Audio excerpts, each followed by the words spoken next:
tired this morning. You know, getting up at 5 o'clock is a bit of a novelty for the first few days, but 3 or 4 days in, yeah, you start feeling it. I could have quite easily stayed in bed this morning with Judy. But no, we're up, we're at it, and we're back at FINCH JOB. And we're behind schedule already. Look, it's pitch black out there.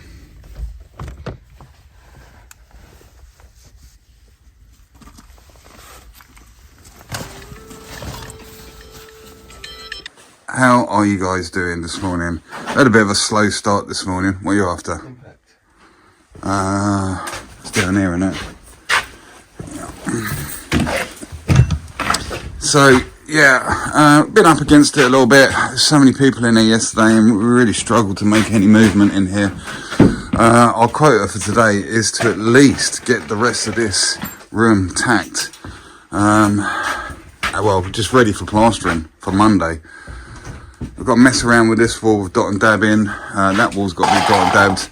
And we've got to mess around with this ceiling area where the joists are just ridiculously all over the place and nothing really works out. The rooms are out square. And to make matters worse, Shay has eaten Kentucky Fried Chicken 2 nights in a row, and it's cold. I don't know whether to open the windows or whatever because he stinks really badly. It is bad. Yes. Even I admit. It's not very pleasant at all. Okay, you got that? Right on this nail, I reckon. Alright. How many times I see that? What's doing that? So yeah, not that I'm struggling for content on this job or anything, but yeah, the amount of times you see something creature has defecated on something like that, you know, and they've not done it round the corner out the way, they've kind of presented it on a brick like you saw, or a tool or something, and it's up in the air, like some sort of statement, you know, because obviously a cat is very secretive about where it does all that sort of business and like covers it up. So I think that might be a job for today, and Google what sort of animal presents its feces up in the air like that. I'm gonna guess it's a fox, and if any of you guys are experts on this sort of thing, then please put it in the comments, let me know. It's either a fox or a hedgehog, but I'm thinking around this sort of time hedgehogs would be hibernating by now. Although there are deers around here, but yeah, I'm guessing a fox. What do you guys reckon? Snow leopard. Okay, so these are the sort of complications we're facing with this. Now look, this has got PIR board, thick insulation. I'm not sure how thick it is. Where's our big screws? Somewhere, there's one here. I'll put it in there. Those are getting pressed, so I'm assuming it's about 50 mil over these. So where these mushrooms are is showing us where there is a joist. But then of course, let's set the frame up, and then it kind of, you're not sure where the joist is here. So we're having to, you know, there is one there, I feel it's hitting. But when I try to come this side, look, there isn't one there. So I need to get it fixed in here. If I come in at an angle this way, I feel like I'm getting it. It's hitting something there. So that's the sort of thing we're faced with here. I can see where these ones are, look, marked them. There's another one there, and I can only assume this side is going to be the same. So we're going to have to come in, yeah, if I come in at an angle like that, I'm hitting it. All these little things make things much more complicated and take much more time. So another sort of minor issue that we're dealing with on this job here as well is where the windows have only just gone in, and everything's all moist and stuff. These plasterboards are very, very damp, so they're not cut very nicely, and it's very difficult not to breach the paper when you're putting your screws in. Okay, so it's taken about a day or so, and I'm kind of getting my tacking head on now. This is quite difficult to cut this angle and stuff and hitting the joist at the same time and trying to do it in the biggest amount of pieces as you can. Now, as I said before, these mushrooms are showing me where joists are. I've marked them on the ceiling with a screw. I don't know if you can see that, just scratch them through. Scratch them so we can't lose them. Now, a full sheet of plasterboard, the lengthwise, will get across here, and 120, the width of it, is going to bring us down to about here somewhere. I can't get this measurement up here, although I can add it up. But what I think I'm going to do, I'm going to measure this, I'm going to cut that out of a full sheet. We're going to get the full sheet up there square, and then when the full sheet is up there square and hanging over like this, then we're going to come round to this side and trim this angle off. Okay, so that is kind of like a two-man job, and Shay is a little bit indisposed at the moment, so I'm going to get on with this side before we tackle that side in the way that I just mentioned. Now, I've got this off cut from another room that's been sitting around, so I'm going to do the same kind of thing. I can get it onto one of these joists and let it overhang, and then I can, once it's fixed up and everything, I can trim this edge off to suit the angle without having to measure it. So there we go, look, that corner is fixed up. It's overhanging, there's a timber down here, fixing us all nice in there. So what we're going to do is run our Stanley knife up here using this timber as our guide, and it'll give us the perfect angle.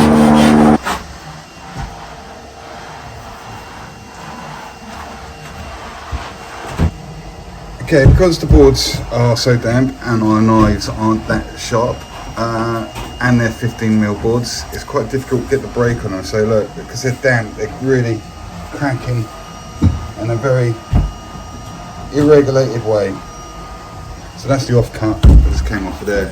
So all you need to do really is just run your Stanley up here a little bit, or a rasp just to tidy that corner up. But remember, when it's plastered in, the bead's going to go over the whole thing. So it's not too pretty, but it will do. So there we go, returning back to our plan for the opposite side of there. It's just because the offcuts, it's two different ways of doing it, I guess. So now we've just got a line of screws just in this timber, which is on the edge here, just to hold it up. One person hold it up, it's got a line of screws there, there's enough to hold it for now. Get the rest of it screwed in as it needs to be, and then just like the other side, we'll scribe all the way down there with our Stanley and just have that last bit off. Look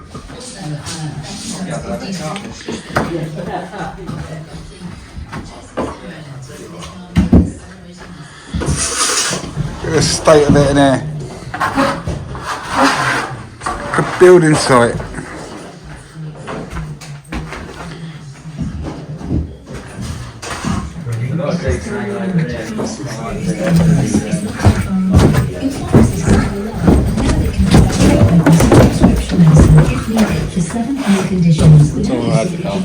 Did they?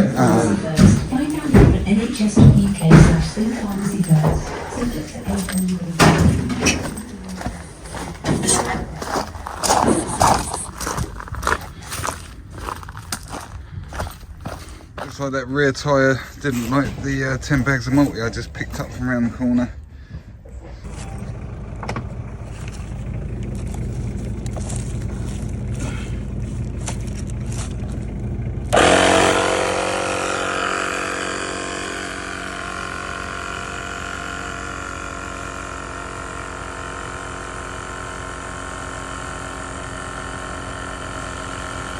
Tiny little pimples on it.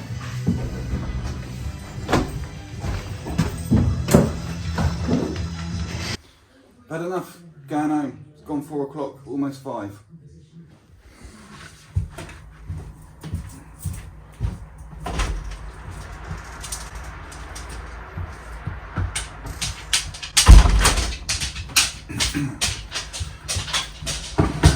Right guys, how are you doing?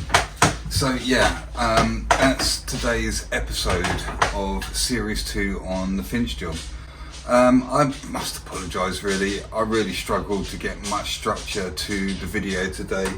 Everything was all over the place. Yeah, I was hoping to get that room tacked and the dot and dabbing done, but as we was getting on with the day, it became apparent that we'd run out of plasterboard, and we had no multi there. We was running low on all the supplies that we needed to do things with,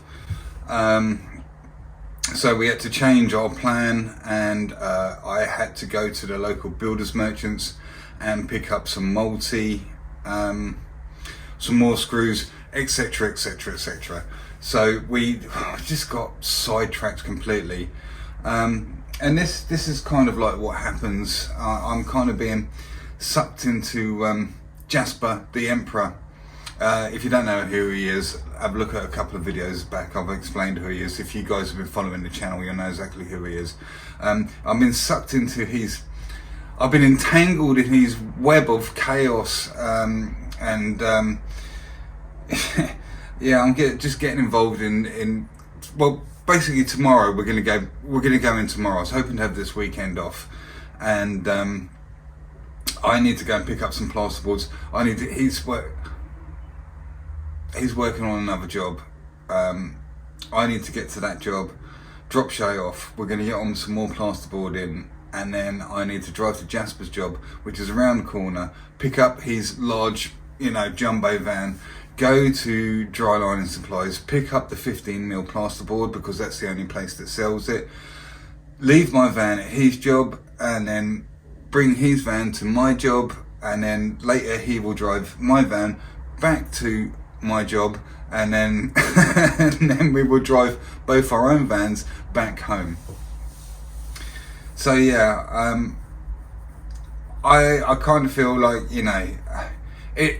it's a good experience for Shay to be involved in these larger projects, because we've had it easy for the last, well, I have. I've been just nipping off cream jobs off the top and taking it easy, and I've had Shay in for the last couple of years, and I've been teaching him the trade, and